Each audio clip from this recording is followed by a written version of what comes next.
اپنی آنکھوں کے سامنے رکھے گی تو گھر میں فساد ہی ہوگا۔ جب آدمی اپنی بیوی کی بری باتوں کو اپنے سامنے رکھے گا، اس کی نیکیوں کو اس کو سامنے نہیں رکھے گا، تو لازمی بات ہے جب وہ یہ سوچے گا اس میں ساری خرابیاں ہی ہیں تو لڑائی ہی لڑائی ہوگی۔ اس لیے غلطی ہو تو اس کو معاف کر دیجئے، خوب یہ ہو تو اس کو یاد رکھیے۔ شوہر کی محبت حاصل کرنے کا ایک اور طریقہ یہ ہے کہ بیوی کو چاہیے وہ اپنے خامند کے کام اپنے ہاتھ سے کرے۔ یاد رکھ لیجئے یہ بہت بڑا نکتہ ہے۔ محروم ہو چکے ہیں اکثر گھر، الا من رحم ربی۔ کھانا ہے تو بازار سے آ رہا، کھانا بازار سے، کپڑے دھوبی سے دھل کے، جوتی موچی سے پالش ہو کے، گھر میں کیا رہے گی اور تو کس لیے بیٹھی؟ وہ بیوی اپنے خامند کی محبت حاصل کرتی ہے جو اپنے خامند کا کام اپنے ہاتھ سے پیار سے محبت سے اس کا کام کرتی ہے، اس کے کپڑے استری کرتے ہوئے اس کو لذت محسوس ہوتی ہے کہ میں اپنے خامند کی خدمت کر رہی ہوں، میں اپنے خامند کے لیے کپڑے دھو رہی ہوں، میں اس کے بچوں کو پال رہی ہوں، وہ میرا دلہا ہے، میں اس کے اپنے ہاتھ سے اس کے کام کروں گی۔ اگرچہ گھر میں خدام ہیں، اگرچہ گھر کے اندر خدمت گزار ہیں، اگرچہ گھر کے اندر مال ہے، سب کچھ ہے، باہر سے سب کچھ ہو سکتا ہے، وہ کہتی ہے نہیں میں تو آئی ہی اس کو سکون دینے کے لیے ہوں، میں اس کی تمام کام اپنے ہاتھ سے کروں گی، جس پہ مجھے اجر بھی ملے گا، جس پہ مجھے ثواب بھی ملے گا، اور روٹی کا وقت آئے گا تو آج کل بہت ایسی ہیں جو گھر میں آ کر کسی کے گھر میں توا دیکھ لینا، خاص طور پہ سعودی عرب میں گھر میں آٹا اور توا دیکھ لیں، وہ کہتی ہے بی بی تو کیا روٹی پکانی ہے؟ 12 ریال دی 4 مل دیا نے، ایک ٹائم دی تمیز لے آؤ، 2 ٹائم کھائی نہیں جاندی، وہ پٹی پڑھا کر جاتی ہے۔ یہ عورت، مسلمان عورت، اپنے خامند کی خدمت گزار عورت اپنے ہاتھ سے روٹیاں گرم گرم پکا کے اس پہ گھی مکھن لگا کے اپنے خامند کو پیش کرنا چاہتی ہے۔ دوسری اگر پٹی پڑھاتی کیڑے رولے نو پہ گئی ہیں، رہن دے تو بازاروں ملتی بکالے تو منگا لیا کرو، کھا لیا کرے گا۔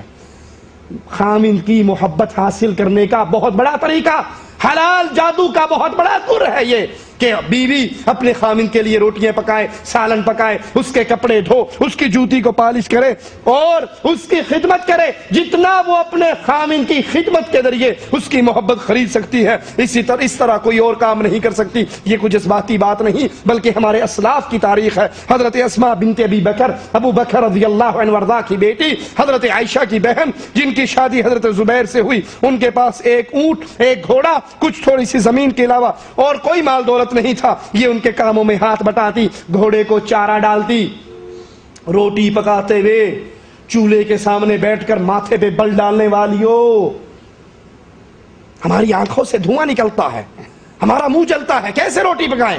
بازار سے سب کچھ ملتا ہے، لے آیا کرو۔ یہ صحابیہ ہے، صدیق کائنات کی، صدیق اکبر کی بیٹی ہے، حضرت زبیر کی بیوی ہے۔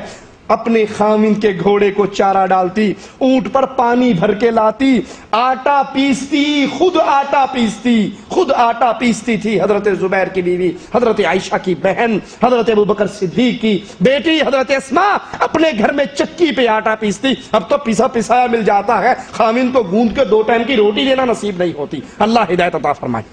خود آٹا پیستی، آٹا گوندتی اور زیادہ اچھی نہیں روٹی پکاتی تھی تو کہنے لگی میری پڑوس میں کتنی مسلمان عورتوں کی مبارکباد کے مستحق وہ پڑوس میں تھی جو آ کے اچھی پٹیاں پڑھاتی تھی۔ کہا انصاری عورتیں آئی، انہوں نے مجھے روٹی پکانی سکھا دی تو میں حضرت زبیر کو اپنے ہاتھ کی پکی ہوئی روٹی کھلاتی۔ آج کل کی پڑوسنیں آتی ہیں، وہ روٹی سے بھگاتی ہیں کہ گھر میں نہ پکایا کرو، بازار سے مل جاتی ہے، بازار سے لے آیا کرو، اور وہ صحابیات گھر میں آ کر اس کو روٹی پکانا سکھا کے چلی گئی۔ یہ اپنے شوہر کی زمین سے کچھ سامان اپنے سر پہ لاد کر آ رہی تھی، زمین کافی دور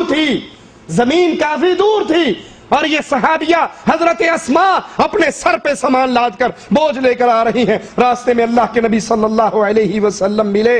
اللہ کے نبی نے حضرت اسماء کو جب اس حال میں دیا تو اپنی سواری کو بٹھا دیا ان کو بٹھانے کے لیے، پھر ابوبکر صدیق نے اپنی سواری کو اپنے اونٹ کو بٹھایا تو وہ اپنے باپ کے اونٹ پر بیٹھ کر اپنے گھر واپس آ گئی۔ کس طرح اللہ کے نبی صلی اللہ علیہ وسلم کی صحابیات اپنے خامندوں کی محبت حاصل کرنے کے لیے ان کے کاموں میں ہاتھ بٹاتی تھی۔ شوہر کے سامنے بیوی محبت کا اظہار کرے، اپنی محبت کو نہ چھپائے بلکہ بعض عورتیں اپنی سہیلیوں کے ساتھ، اپنی پڑوسنوں کے ساتھ، اپنے رشتہ داروں کے ساتھ، اپنی بہنوں کے ساتھ، خالاؤں کے ساتھ، پھوپھیوں کے ساتھ تو کھل کھلا کے ہنستی ہیں، محبت سے پیش آتی ہیں، بڑے ہنسمکھ طبیعت ہونے کا ثبوت دیتی ہیں، لیکن خاوند کے ساتھ وہ ایسی طبیعت کے ساتھ سلوک نہیں کرتی، ان کے ساتھ اس طریقے سے پیش نہیں آتی۔ عورت کو چاہیے اگر خاوند سے کبھی اختلاف ہو بھی جائے تو پڑوس کی عورتوں کو نہ بتائے، دائیں بائیں کی عورتوں کو نہ بتائے، اختلاف ہو گیا اپنے حد تک رکھے، اپنے خاوند کو قائل کرنے کی کوشش کرے، اس کو راضی کرنے کی کوشش کرے۔ کیوں؟ جب گھر کی بات گھر سے باہر نکلتی ہے، پڑوسیوں میں نکلتی ہے، ادھر ادھر جاتی ہے تو پھر گھر کے اندر آگ لگنی شروع ہو جاتی، لوگ مزے لے لے کے چرچے کرتے ہیں، مزے لے لے کے اپنی مجلسوں کو گرم کرتے ہیں، فلاں بیوی اور مرد کے اندر یہ ہو گیا۔ شیطان سب سے زیادہ خوش ہی تب ہوتا ہے جب میاں بیوی بے افتراق ہو۔ اگر کوئی اختلاف ہو جائے تو پڑوسیوں کو نہ بتاؤ، رشتہ داروں کو نہ بتاؤ، اپنے معاملے کو اپنے ہاتھ تک رکھو۔ حضرت عائشہ فرماتی یا پھر کسی بڑے کو بلا کر صلح کروا لو۔ عائشہ فرماتی ہے ایک بار رسول اللہ صلی اللہ علیہ وسلم کے ساتھ کوئی اختلاف کی بات ہو گئی تو آپ نے کہا صلح کے لیے کیا میں عمر فاروق کو بلاؤں؟ تو انہوں نے کہا نہیں۔ فرمایا کیا میں تمہارے باپ ابو بکر صدیق کو بلاؤں؟ تو میں نے کہا ہاں، آپ ابو بکر صدیق میرے باپ کو بلا لیجئے، حالانکہ اللہ کے نبی رسول اللہ صلی اللہ علیہ وسلم ہے، مقام و مرتبے میں سب سے اعلیٰ ہے، لیکن بیوی سے اختلاف ہونے کے بعد آپ نے بیوی کے باپ کو بلایا اور گھر کے اندر معاملہ صلح صفائی کے ساتھ نمٹا دیا۔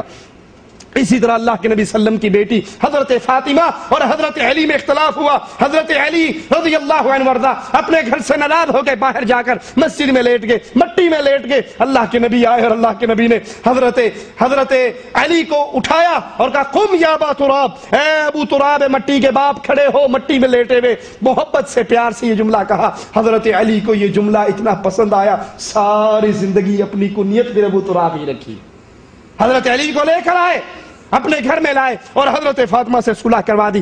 اگر گھر کے اندر کبھی اختلاف ہو بھی جائے، کبھی معاملات خراب ہو بھی جائے تو پھر صلح صفائی کی طرف آئیے، کسی بڑے کو بیچ میں ڈال کر، لیکن عام لوگوں میں اس کا چرچا نہ کیجیے تاکہ گھروں کے اندر فساد نہ ہو، گھروں میں اطمینان ہو۔ اللہ سے دعا ہے اللہ ہمارے گھروں کے اندر سکون کی فضا قائم فرمائے، ہمارے گھروں میں فتنے فساد ختم ہو جائیں، ہمارے گھروں میں ایمان کا دور دورہ ہو، تربیت کا دور دورہ ہو، ہمارے گھر محمدی گھر بن جائیں۔ اللہ نے چاہا تو اس کا باقی حصہ انشاءاللہ اگلے درس میں بیان کریں گے۔ اقول قولی ھذا واستغفر اللہ لی ولکم ولسائر المسلمین۔